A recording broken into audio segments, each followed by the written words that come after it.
Hello and welcome back to another episode of the Q&A. So as always, if you have any questions or anything like that, please leave them down in the comments. In general, kind of the more topical ones, so if like a lore question or something like that, they're usually the best because I can sort of talk a little bit longer about them. But anyway, on to today's show. So first of all, the question from Sade Games is, what would your ideal expansion be? For an example, mine would be where we go to Argus and defeat the Burning Legion, and we send everything we have to the planet in an all-out attack with many epic battles. Yes, I'm all for all-out attacks, and I'm all for epic battles, and honestly, I agree with you. I love space expansions, and yeah, I fucking love space, therefore going to Argus, going to a new planet, would all be really cool. In terms of lore, Argus isn't really the kind of utopian Draenei planet that it used to be. It's essentially just the stronghold of the Burning Legion, like the entire planet. Just imagine this like, to make a StarCraft reference, Planetary Fortress, just one big-ass planet covered in fortifications and fell cannons and demon portals and shit like that. I think it would be absolutely fantastic as a setting for an expansion. So yes, I do agree with you. Also, I don't think that it will happen for a while, though. And the reason for that is, first of all, we're nowhere near powerful enough to fight Sigaris. That's pretty clear. Yeah, we're not powerful enough to fight him, I suppose. So that means that it will either be many expansions of us getting stronger, it could be that, it could be the whole Army of the Light storyline, it could be us meeting with the Titans, maybe teaming up with them, which I think could be very cool. However, there's definitely a story there where I think there could be more Dark Titans like Sigaris. So maybe we fight more Dark Titans and just general cool shit like that. But yeah, in terms of things, I think the planet itself will look awesome. It will be really cool and demony. Perhaps there's some sort of last bastion of the Draenei kind of, I don't know, hiding under a hill or something. That would be kind of cool. In terms of fights and stuff, well, You see, I actually think Kil'jaeden will have his own expansion. I don't think we're going to kill Kil'jaeden and Sigaris at the same time. But we're definitely, I don't know. It's fun, like, if you think of the Lich King, he's really the only boss you can think of immediately, but we also got, like, all the other bosses that we had in Wrath. So yeah, there could definitely be more bosses. I think Sigaris would be the main guy. I'm not necessarily sure if we would kill him. Maybe he could retreat back to some place where there's more Dark Titans, and then we have a Dark Titan expansion, and maybe that is where the whole Army of the Light prophecy comes into play. Honestly, I'm not really sure, but what I do know is they can do some fantastic things. Legions of Demons look cool, and as the game goes on, I think Blizzard are going to be more and more able to have more NPCs, I'm saying more a lot, just like more NPCs and general things like that on screen at once. Hopefully they'll be able to make better gameplay surrounding it, so hopefully there would be this whole epic battles thing.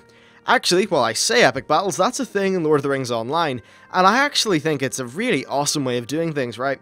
So in Lord of the Rings Online, they have this epic battle system, and the example I saw was for Helm's Deep, where the battles were, what were the battles? There was Helm's Dyke, which is the place where there was fighting, not shown in the movies, but it's where one of the main battles happened. There's the Helm's Dyke battle, then there was the Deeping Wall, the Deeping Culvert, then a few other places, and finally the Hornburg. So there's these 6 different fights, or like stages of the battle, and you could do each one of them like its own smaller raid, but the cool thing was that there was NPCs that fought with you, and those NPCs were actually integral to the gameplay, and you could do it in either a 1, 2, 6, or 12 player mode, and it was just really, really cool.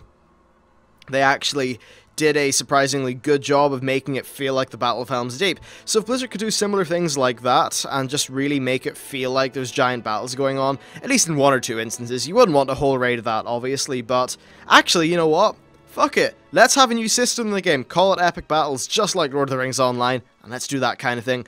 You know what? I might actually just write out more ideas, fully structure that, and put it in its own video, so yeah, there we are, making up ideas live. Anyway, the next question is from Macarian, and he says, as someone who has played the game since the beginning, I have a respect for World of Warcraft, and I enjoy being a part of the community. However, many other gamers have a strong opinion against it. One such friend of mine refuses to play the game, even on a free basis, but doesn't give any reason why. My question, as weird as always, is what factors do you think will push gamers away from coming to World of Warcraft, with subscriptions and the fear of addiction coming to mind? First of all, I think the biggest one is social stigma, and the fact that World of Warcraft early on got a reputation for itself. That's mainly because of media being, like, full of a bunch of fuckwits, honestly. Where World of Warcraft really did get this oddly terrible reputation. Like, honestly, I just kind of thought, oh, whatever, you know, it's probably not as bad as that before I played the game. I was only out for a few years before I started. But I ended up, it was funny actually, a bit of a story, at the rowing club. Yeah, I used to row, not that that's really done any good to me now, but on a Saturday we do our training for like 4 hours or whatever, and then we go to Game the World, which is this gaming centre. One or two of the people from Northern Ireland that watch may know what it is, but we go there and I saw these people playing WoW and they looked like they were having a great time, and I didn't give a fuck about social stigma, I just thought that looks fun. So, yes, I just think that unless people are getting a direct, kind of like directly seeing people play the game and enjoy it, then the social stigma is going to be there, and they're just going to think, oh, it's for fat, no-life neckbeards like me. So, yeah, whatever. It's just bullshit, essentially. The social stigma standpoint. There's lots of people I know that play the game on a very casual basis, and that's fine. Honestly, I only have the time to play the game on a casual basis, apart from main raid tiers where the first few months I'll really jump into the game, play a lot of it, and then kind of ease off. So a lot of people just seem to think it's for that group, which really is a group that's tiny and hardly exists. And I actually don't have anything against that group of people, because you know what? They're doing exactly what they want to do, and they're probably having fun, so more power to them, and fuck the haters. Next, sub fees. Sub fees are a little bit, I think they're actually far more of a psychological problem. People say to me, oh, WoW's so expensive. Here's the thing, right? There are people that I know who are on, like, benefits, you know, government benefits and stuff like that, and they are still able to play World of Warcraft, because do you know what? £8.99 isn't expensive. There are few circumstances where that is the difference between being able to eat or not eat, and if someone is really going to throw a fit over £8.99, then it's just a mental issue and they don't really have a grasp of numbers, honestly. Because the people who play games often spend far more than £8.99 a month. If you buy a new game every month, that's £30, right? Maybe it's more. So unless you're, like, skimping by on indie games that you get in the Humble Bundle that you pay $1 for, because you're a scumbag who doesn't give money to the Humble Bundle, then the sub fee thing is just wholly irrelevant, and essentially it's just a perception issue. But yeah, like, the only reason why you wouldn't be able to pay it is if you're maybe, you know, you have a family, and you have a lot of people to support, and that means that, yeah, you really do need to count every penny that's coming out of your bank account. But if you're the age of, say, like me, where I'm 19, there are very few reasons why you wouldn't be able to play World of Warcraft. Like, just legitimately, there aren't. Even, like, the people I know in real life, that there are some people like this, by the way, with the whole sub fee thing. They would pay more than $8.99 a month on games that they probably pay for less. Then it also comes into the point where World of Warcraft is probably the best money per hour you can get out of a game, unless it's like The Binding of Isaac or one of those insanely replayable games. So yeah, the sub fee thing is bullshit, and honestly I hope they never do go free to play. Usually though, I think if you can present a really reasoned argument where you say, look, cost per hour, it's really cheap. At the end game there's lots of high quality gameplay there, and it's a very sustainable way of gaming it. It's cheap, I guess. Then people will understand that. Just, there's always some people who will not listen to a logical argument, and the reason for that is because they're complete fucking dumbasses. So, yeah, it sucks. We all have people like that. There's this guy, right? Good friend of mine, but fuck, I disagree with him in just about everything. Which is clearly because of my insane intellectual superiority. No, but he's just a bit of a dumbass sometimes, so yeah. People is essentially the problem there. Other things, level, grind. World of Warcraft does have a reputation for being, like, grindy, I guess, and you know what? Leveling up is a bit of a grind. It's a game thing, honestly. If repeating tasks is something you don't like to do, then an MMO is probably just not for that person. And what's the other thing? Oh yes, free to play, right?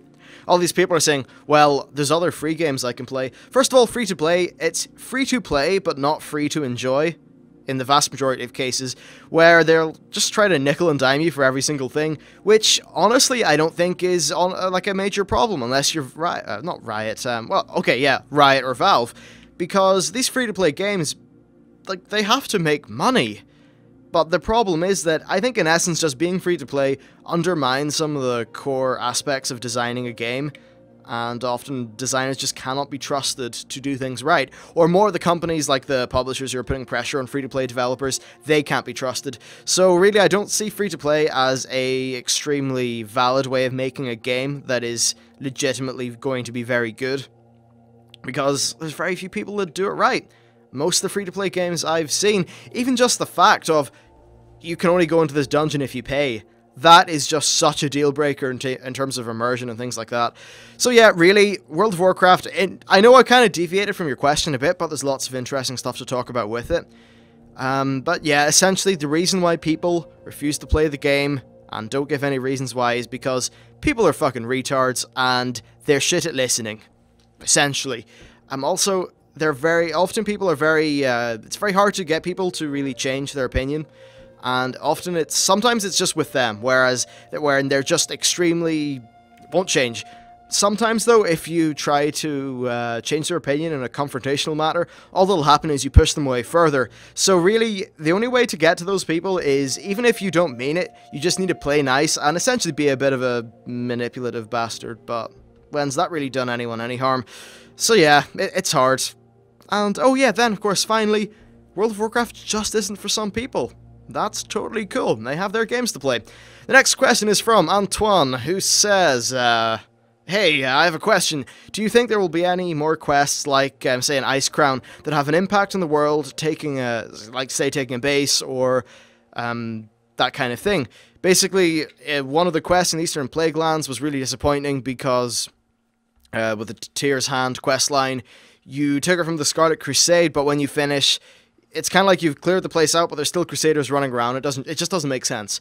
And yeah, the question in like that you're talking about, or the quest, even the original one in Ice Crown, is basically where you form a foothold in the glacier by helping Tyrion Vordring and the Scarlet Crusade. But the cool thing is, you go there, you clear some guys out, they build a base, there's a few big battles that go on, and it's just really damn cool. That is something, I guess the main reason why Blizzard don't do it all the time is because it's heavily resource intensive. Developing things like that and getting all the different phases and just making everything is a lot of work. Of course, Blizzard has a lot of money, therefore, saying it's a lot of work is not a valid excuse. Especially in more of the endgame context. Not endgame, like the last group of levels. So, in Warlords, I would be very pissed off if they had a quest line similar to that didn't use this phasing tech in a really cool way, like the Ice Crown quest did. And honestly, I would normally say to you, yeah, of course they'll do more quests like this, but since they haven't done one properly since Wrath, I'm really worried, because that was one of my favourite quest lines. It was one of the most memorable ones, and they just haven't done it again. It makes no sense. So yeah, I think Blizzard sometimes are guilty of making these really silly decisions. Stuff like in terms of storytelling, the way they had an absolute resounding success with Dragonblight, yet have never really replicated that before, or yeah, again even. And it's not like they've never hardly even tried, honestly. And it's like in Cataclysm, their method of storytelling involved cinematics and pop culture references, and then in Pandaria, okay, that was toned down a bit, but it had more gimmick quests, which were basically universally terrible. It had more cinematics, which, okay, the Jade Serpent one was kind of cool, but when I say cinematic, I just mean the kind of ones where they pull around the camera. By the way, those cinematics, at least the camera tech, or the camera process they use, very similar to what I'm using for the new lore videos, but, yeah, those things are just really cheap and lazy, and they're a terrible way of telling a story because it pulls control away from the player. They're one of the most abhorrent game design choices I've seen Blizzard do in questing, and it really pisses me off that they've started relying so heavily on it. It's just so fucking lazy. It's ridiculous. So I'd rather Blizzard would just move into more things like that Ice Crown quest, like the stuff in Dragonblight, and, yeah, things like that. Honestly, like, they hire this machinima team, and it's that machinima team, I think, who are doing, I think it's just one or two guys, really, but they are the leads in the cinematic department for things like the 5.4 trailer, the Wrathgate cinematic, so they have those guys. Why don't they put more, like, put a nice little cinematic into the game, where it makes sense, of course, don't shoehorn it, but why don't they do things like that, and then build up some nice Dragonblight or Ice Crown quests, sort of surrounded, like, around that, because the heavily linear, boring, shitty questing that's been there in Cataclysm and Mists is really wearing on me. And it's kind of annoying that there's a solid chance that it's just going to continue in the exact same manner when we move into Warlords. But anyway, this has been it's actually been a really fun video to create. I don't know why I enjoyed talking about it, but I guess I got to vent anger at the human condition, thanks to Macarian's question. Yeah, I'm probably going to get tons of dislikes for being of a strong opinion, whatever. Yeah, anyway, that was fun. Thank you very much for watching. If you have any questions, please leave them down in the comments. I'll be sure to get to them. And yeah, with that, I'll see you next time.